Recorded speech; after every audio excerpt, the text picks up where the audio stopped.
Welcome to the Phoenix Conversations. Second chances, fresh starts, and powerful new chapters.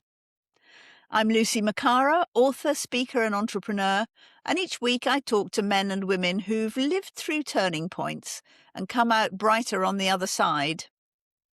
Whether this is the first time you listen to this podcast or you're a regular listener, if you haven't already, I would really appreciate it if you would hit follow and subscribe. Today, I'm talking to Chris DUCKER, a successful entrepreneur who has built and exited a number of businesses and is currently a keynote speaker, best-selling author, and leadership advisor. He's spent the last 15 plus years working with leaders and organizations, navigating pressure, complexity, and constant change. We talk about the strategies and principles from Chris's third book, The Long Haul Leader, where he makes clear that success that isn't sustainable eventually becomes failure. Chris says that burnout, decision fatigue, and loss of focus are no longer the odd case, they're common leadership challenges. And he opens up about his own experience of burnout. Hi, Chris. Thank you so much for joining me on the Phoenix Conversations today. It's lovely to have you here. It's good to be here. Thanks for having me. So, Chris, let's start at the beginning. What were you like as a child? Where did you grow up? How did you grow up? Did you have any big aspirations, what you wanted to be when you grew up? What was life like for young Chris? Life was pretty good. It was a creative childhood. I still feel like I'm a bit of a creative now. I love my watercolors and I love sketching and drawing. I love photography, videography, and all that kind of stuff. And as a kid, I was always drawing. I was always sketching. I was always out. We grew up in Wimbledon, in London, and so I'd be up on Wimbledon Common. Most of the holidays would be spent on Wimbledon Common looking for those wombles that allegedly stalked people on the common there. But yeah, I mean, I was the kid, I was 9 years old. I brought a hedgehog home. I thought that was brilliant. And the hedgehog lived in a cardboard box in the kitchen for a couple of days before he escaped, AKA my father let him loose into the back garden at some point. But yeah, I think it was a happy childhood. It was, like I said, a childhood that was very creative. My dad was an architect, very successful architect in the city. My mum was an interior designer for Laura Ashley. And so I grew up around a lot of creativity and all that sort of stuff. And it still sits with me now all these years later. It's one of those things that I've always enjoyed, whether it was, building out office facilities and designing things with architects or, doing the interior of our home here in Cambridge or whatever the case may be. So yeah, it was a creative, fun, enjoyable, happy childhood. I can't complain. Presumably you had a lovely house with your father being an architect and your mother an interior designer. Well, we had a nice house. It wasn't a large house or anything like that. We had 3 bedrooms, a kitchen, diner, and a living room, and that was it. It wasn't a ridiculously large property or anything like that. We weren't, financially comfortable. My mum and dad had to work quite hard, particularly my father.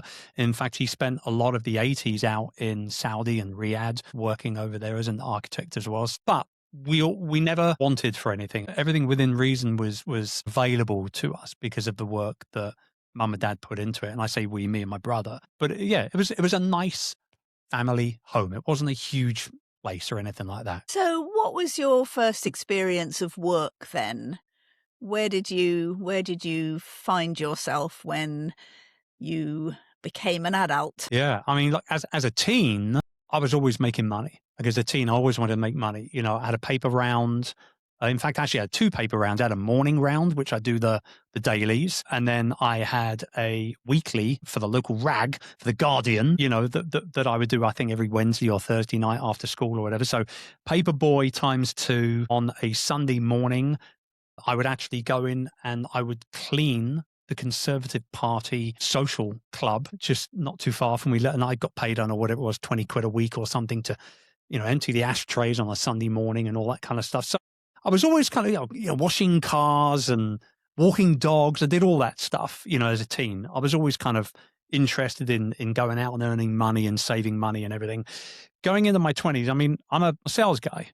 right? Like I'm a sales guy. That's what I've always done. Ever since I left school, I've been in sales. Didn't go to university. Didn't really like the idea of at that time in my life wasting, 3-4 years trying to get a degree and all the rest of it. So I kind of went into the sales game and worked actually, funnily enough, in the publishing industry pretty much straight out of the gate for Hemmings International, big firm. You probably know them, and I was with them for a number of years through the kind of mid to late 20s before I was headhunted to go over to the Philippines and work for one of the international banks over there to help them run and grow the local sales network for their personal loans and credit cards and things like that, which is what brought me to the Philippines in the year 2000.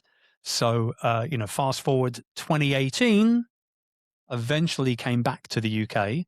Went over on a 2-year contract, ended up being 18 years. Now we're based here in Cambridge. But, those 18 years in the Philippines, the first couple of years working for, one of the banks over there. And then we set up our own consulting company, which morphed into our own call center and BPO facility, which then we started another company, Virtual Staff Finder, which was a VA recruiting company. Both of those businesses I've now exited from. And then in 2015, we opened the doors to Upreneur, which was really, for want of a better term, a personal brand education platform at the time. And now we focus on working with expert authors, helping them kind of launch and market their books and utilize their books for the, sustainable asset that they are in terms of being able to build out an ecosystem of products and offers and experiences and all the rest of it. So that's kind of been the trajectory, so to speak. But yeah, I mean, I'm still a sales guy, sales and marketing guy through and through. I tend to find that people have a through line through their lives, kind of like the golden thread that runs through their lives, but that they do reinvent. And it sounds like you've had quite a number of reinventions. So going from publishing to banking and out to the Philippines. When I was with Hemmings, I was managing up a small sales team. And then when I went over and worked with the bank, it was Citibank, I ultimately ended up running the sales for the local network in regards to their cards and loans. But the difference was managing 6 people and managing 250 people. The day to day was actually pretty similar. You got to motivate people. You got to make sure KPIs are hit. You've got to kind of, do what your bosses are asking you to do and, hit your targets and all that kind of stuff. So would you say that your first real reinvention then was more about going from an employed position to being an entrepreneur? Yeah, I would. That's a really good way of looking at it. It's very different, even when we started our own consulting, which morphed very quickly into the call center facility, because I realized that from a consulting perspective, working with local firms in the Philippines, and we would go in and we would consult with them on their sales and marketing strategies. So it was everything from, San Miguel Beer, which is a large, name in the Philippines, right the way through to local graphic design companies, right? Realized pretty quickly that the types of clients that could A, afford me, and B, I would want to work with locally were very, very, very few and far between. And so it didn't take me long to realize actually that I'd carved myself into a niche which was really rather small, and I was going to burn through my prospective customer base pretty quickly.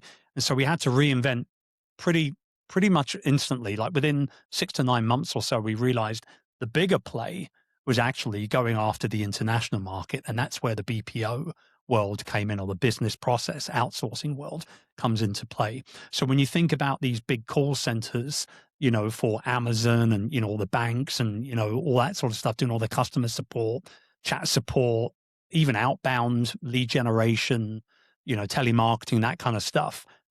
That was the area that we went into. And we went from 15 employees to about 180 within the space of about 6 months. Like it was very, very, very quick, very fast. And we eventually, prior to exit, we got that company up to almost 500 employees, which was pretty impressive. Very impressive, yes. So did you have to sort of learn a whole new style of leadership? Obviously, you were leading teams within publishing, within banking, but when you came out and were running your own company and then expanding it, pretty rapidly, Did that kind of reinvention involve different kind of leadership, different kind of strategizing, different way of looking at how to take things forward? It did. I learned pretty quickly, actually, that I was a pretty bad manager. I think it's the right way of looking at it. I was a good leader, but I wasn't a great manager of people day to day. And so I was very lucky to have my wife, who's Filipina, who helped me build the business pretty much from day dot. And so she could kind of bridge that gap, at least in the early days, in terms of how to manage the staff locally day to day. And all I was really focused on was bringing in the clients and making sure they were happy. As things grew, it became pretty obvious that I wasn't going to be able to wear any more hats. She wasn't going to be able to wear any more hats as well. So that's when we started building the management team. And that was the big focal point for us. We realized pretty quickly, like within a year or so, a year or maybe 2 years, that for us to be able to build the business and genuinely grow it, we weren't going to be able to do it just the two of us with a couple of supervisors. It wasn't going to work that way. So we needed an ops manager. We needed an IT manager. We needed, so on and so on and so on, a training manager, a recruitment manager.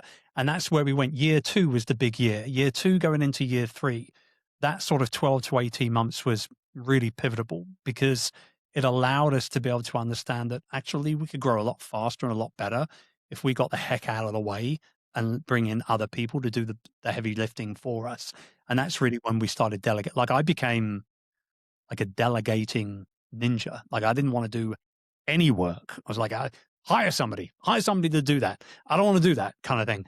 And that was really what allowed us to go from 100 to 200 to 500, pretty quickly, 4, 5, 6 years, it was a big difference.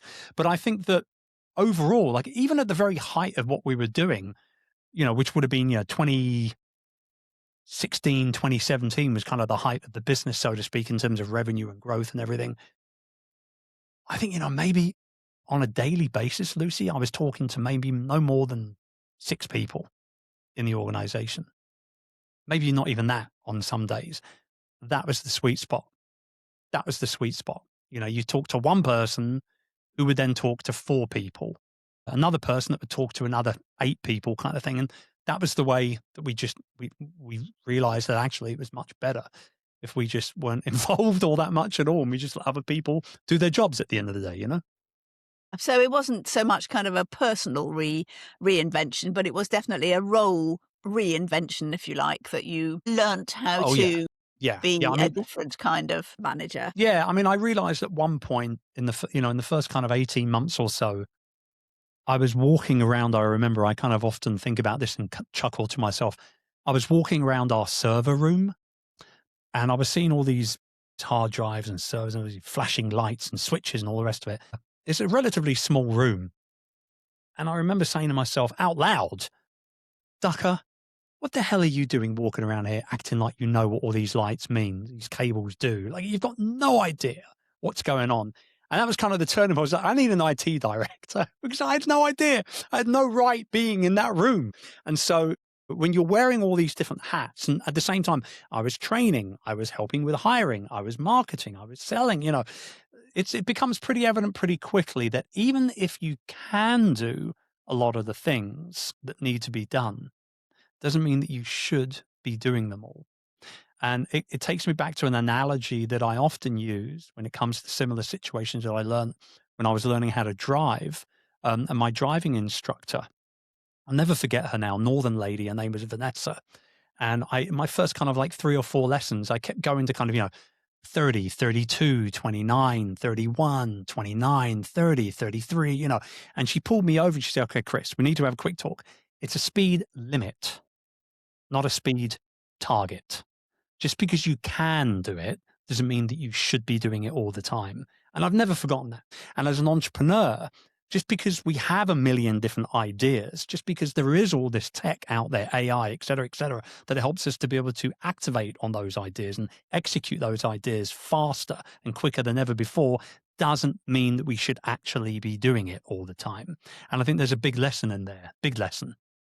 Thank you, Vanessa. Yeah, that's a really useful insight, actually. Yeah, very, very interesting. So did you exit that company while you were in the Philippines and then come back to the UK? Is that what happened? No, we did it way after, actually. So we came back to the UK, 18. My wife and I have a couple of young kids. I've got a couple of older kids with my first wife, one of which runs Upreneur, Chloe. She's our COO. But no, we had Charles, who was at the time, I think about 8, 9 years old when we moved back in 2018. And we had just had Cassandra. And so she was about 10 months, 11 months when we came back. And so, it was mostly a lifestyle decision for the children more than anything else to come back to the UK. And so 2018, I went out again in 2019, 2020, just beat the pandemic on that trip. And then my wife went back in 23, and we were kind of like, it was a very weird time, as you probably remember.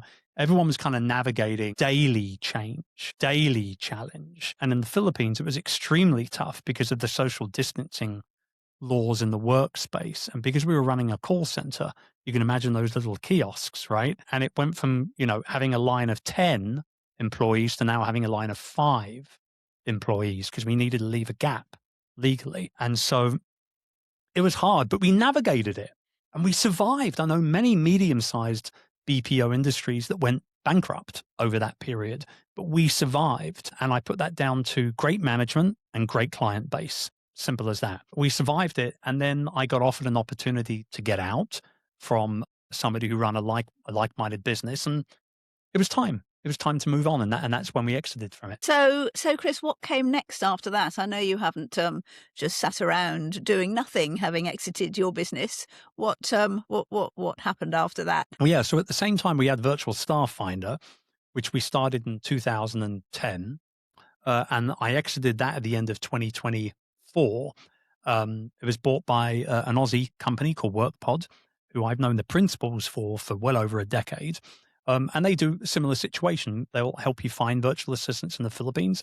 But where Virtual Staff Finder stopped, where you would hire your VA and they would work out of home, WorkPod finds the VA, puts them in a world-class facility, manages them day to day for you.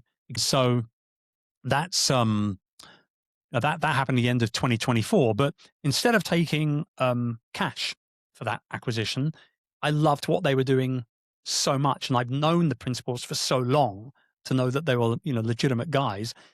We ended up actually with me staying on as a partner in the business to help them scale and grow towards their mission of hiring 10,000 people locally. I think we're up to around 1,800 now, so very much on target to do that in the next 5 years. And so that happened, and then really, throughout all of this, the personal brand of me and my speaking, my books, 3 times best-selling author, very blessed for that. And, coaching, mentoring, running events, doing all that good stuff. That's the stuff that really fires me up now today.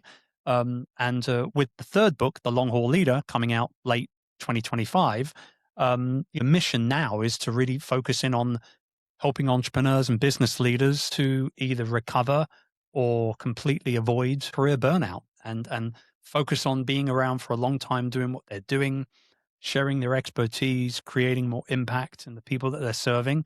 And that's really the main focus now, is about hopefully developing the next generation of long haul leaders and people that will go the distance at work, but also in life as well. So how do you tell people to stay in for the long haul? How do they avoid burnout? What are your techniques in the book that you're offering them? Well, there's a lot, as you can appreciate. It's not just a 2 or 3 step focus, but there are 4 main principles of the book, and we call it the Long Haul Leader Life OS, or operating system. The first one is based around your personal mastery. So the things that you do to kind of level up yourself from a personal perspective. Secondly is in relationships, because they're very, very important to our happiness and obviously into our careers as well. They morph very, very perfectly between work and life. And I will say, just to interject very quickly, I don't believe in work-life balance. I think it's a total myth. It's just life. And it comes down to a matter of priorities, even more so for entrepreneurs and anybody else. So you've got your impactful work, you've got your love and relationships, you've then got your hobbies and pastimes as a long haul leader. This is something that came out of left field. we weren't going to include this when I first started writing, but the more people I talk to, the more people I realize actually, the more successful the individual, the more likely they are to have a really interesting hobby behind them. And they spend time recalibrating and recharging and all that kind of stuff, all completely away from work. So, for example, David Solomon, CEO of Goldman Sachs, many people don't know he is also known as DJ D Sol. So he's a bloody DJ, and he goes out and he DJs these massive festivals and everything. And you wouldn't think about it as a guy who's running Goldman Sachs that he would have this incredible hobby, right? Hobbies and pastimes, number 3. And then the last part is, it's all really about focusing in on the longevity part of what it is that you want to be known for and the work that you do and how you do it, and really having that lasting impact in everything that you do in terms of the work that you actually put out into the world, and how that genuinely then, I guess, for want of a better term, kind of meshes and merges with each of them. So where you've got personal mastery and hobbies, it's the time in that overlap there that represents, say, the balance between the self-improvement that you invest in and obviously the enjoyable activities that you do from your hobbies. Where love and relationships and work kind of interject, you've got freedom. And what I love about that is that the work that you do and the meaningfulness of that work then allows you to create more important, more deeper relationships through the freedom that creates, that you create from a work environment. So those are the 4 main principles, ultimately, in terms of personal mastery, impactful work, hobbies, and then love and relationships. And that's the general core of what it means to be a long haul leader and what you should be focusing in on. But, the introduction to the book is entitled Hustle is a Season, Not a Lifestyle. And I'm just a big Right. believer of that, because there's nothing wrong with hustle. Hustle is a good thing. We all need to hustle up a little bit every now and then, whether it's to the end of a completion date for an important project or a book that you're submitting to a publisher or whatever it might be. You're going to have periods of hustle, but they are not sustainable. Hence, it's a season, not a lifestyle. If you go at 180 miles an hour for too long, you will burn out. You will hit the wall. It's inevitable. So the overall, the overall lesson that I want people to pick up here is that you don't need to break in order to justify taking a break. And that self-care is actually not selfish. It's a strategy at the end of the day. And that's what I'm all about. So, Chris, have you ever yourself come near to burnout, or is this all from you seeing other people? Yeah. No. I mean, yes, it's from me seeing other people, but I've burnt out twice, actually. The first one was a pretty quick and easy one for me to get back from. It was in 2010. And that was, like I said, that was the year we went delegation crazy. I couldn't wear all these hats. But I actually burnt out pretty badly in 2021 in the middle of the pandemic. I was actually diagnosed with depression and anxiety. I was also diagnosed with phase 3 adrenal failure. So I won't go into a biology lesson, but your adrenal glands, they sit on the top and just behind your kidneys, and they create cortisol, which is your stress hormone. And you're supposed to create lots of cortisol in the morning when you wake up. And as the day goes on, it goes further and further down, and you get ready for bed, and then melatonin creeps in and all that kind of stuff. But with that phase 3 adrenal failure, my cortisol production 0. I'm flatlined. And so I couldn't handle stress of any kind, whether it be work related or not. And this was, I didn't get into this because of the pandemic or the stress of that. I got it. This was like a 3, 4, 5 year kind of thing. I moved my entire family from one side of the world to another, dealing with all these employees, putting on large events, traveling, speaking every other week, every other month or whatever it was. I brought it on myself. And I think looking back on it, what was really evident to me, particularly from a work environment standpoint, I was loving the work I was doing. I didn't hate the work, Lucy. I loved the work. I loved every single bit of it. I loved getting up on stage. I loved writing books. I loved holding my own events. I loved working with coaching clients. It was Everything was great and we were making a ton of money. Loved all of it. But I was just doing too much for too long without taking a proper break. And so that burnout really, that was what created that. That's where the long haul leader came out of it.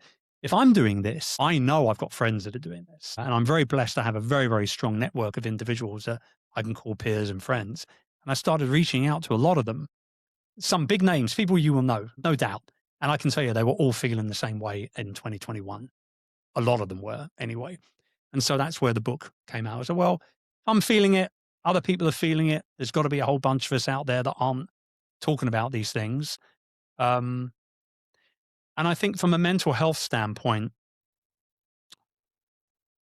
I did what I think a lot of men do on the depression and the anxiety piece. And I buried that down. I wasn't embarrassed about it. I wasn't ashamed. My mindset was, it's just none of your bloody business. I'm dealing with this on my own.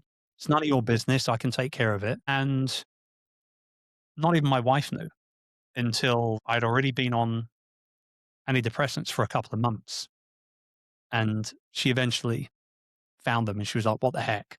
So I was, I kind of broke down and we had this whole thing and I cried like a baby for an hour and a half. And that was kind of the turning point. I was like, you know what?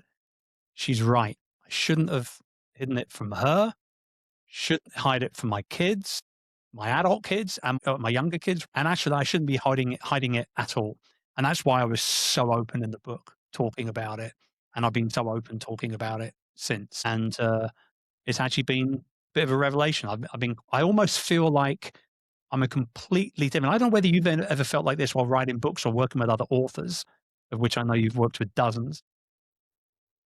I feel like a different person at the end of this book than I was when I started writing the book. Does that make sense? Yeah, I think that's absolutely right. I mean, I think a book is a kind of reinvention process on its own. That when you take what's in your head out of it, you shape it, you find the stories in it, you find the messages, you put it into words that you may have just been floating around in your head as kind of nebulous feelings before, and you track it through. I think it's the most unbelievable piece of self-development that you can do. So I would say this is probably your big reinvention of life. Your long haul leader book is probably what has been your biggest reinvention so far. There may be more. Whether that is something that is now life's work for the next 10 or 15 years, or whether it's just the next step on the ladder in the next 2 to 3, 4 years, I don't know right now. I don't know. But what I do know is that with every conversation with somebody that reads that book that I have, I know that I was supposed to write that book. There's zero doubt in my mind about it because I know it's helped hundreds and hundreds of people already. I see the Amazon reviews, I get the DMs, I get the emails, I hear the voice notes, and I meet people at conferences and things like that. And I've had people tell me outright, and I know it's a bit of a kind of a cliche, your book changed my life or whatever it is. Like I've had people come up and say, your book saved my relationship with my spouse, or your book enabled me to find the implementer that was missing in my business. And I stopped since becoming a workaholic, little things like that.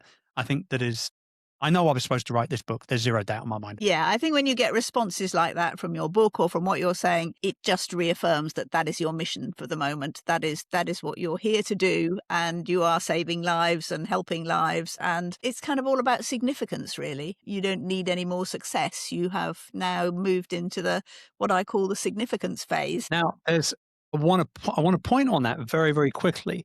There is a book by Bob Buford.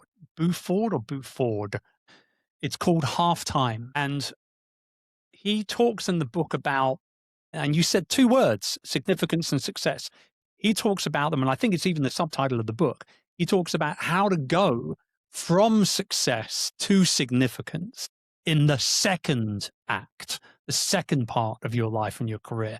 So it's so serendipitous, Lucy, that you pull those words out. And that's exactly how I am right now. Like I really feel that's exactly where I'm at right now. It's a significance play.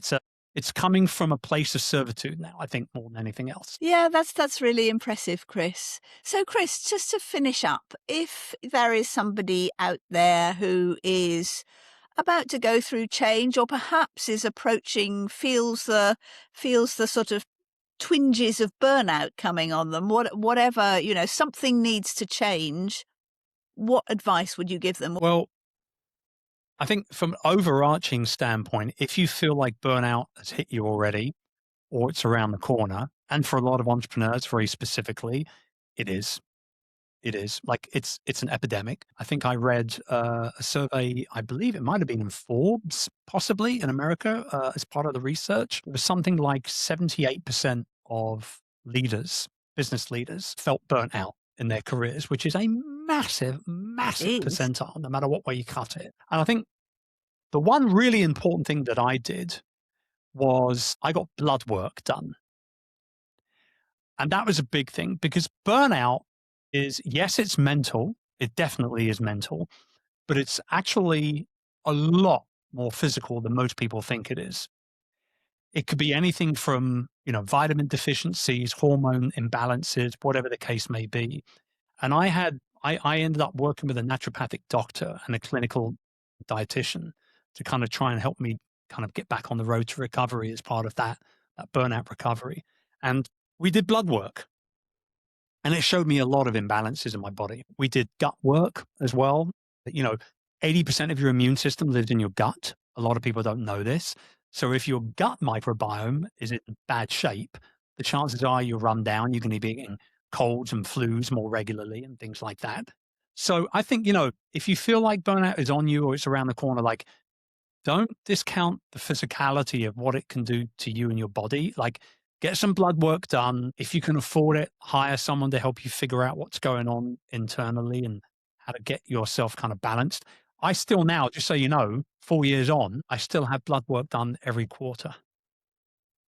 That's how much I believe in it now. So every quarter, I have Holly who comes to my house. She takes my blood. She sends it off to the lab. My clinical dietitian then gets those lab results, and we figure out what my diet is lacking, what it's needing, and what supplementation I'll have in the next 90 days. And I go through 90-day cycles. Sometimes I might have to do 5 or 6 supplements a day. Some days I'll do 1 or 2. It really depends on where I'm at from a balance standpoint. But yeah, the physicality of burnout it plays a big, big part of recovering from burnout or avoiding burnout or making it not as bad as it will be when it hits you, because it's kind of inevitable in today's world. And then I would say also, putting that to one side, like go all in. Like, when was the last time you went all in on something, right? Like, when was the last time you went all in on a project? Now, when you say it like that, you probably say, well, I went all in on writing my book. I went all in on launching my new product. I went all in on holding my live event or whatever it is. A lot of them are work related. A lot of these all in goals are work related. But there's one thing I know to be true, that a sustainable business is going to start with a sustainable you.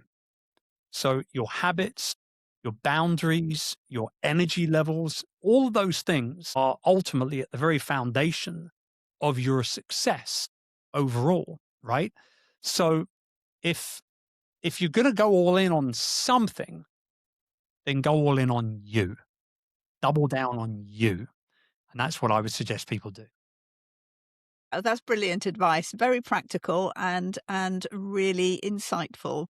Thank you, Chris, very much for this Phoenix conversation. I've thoroughly enjoyed it. Thank you for sharing your ups and downs, and look forward to your mission going out there and getting people sustainable for themselves. Thank you. Thanks, Lucy. It was fun. Chris, thanks for taking us through your entrepreneurial journey and telling us about the burnout you kept secret even from your nearest and dearest when it happened to you.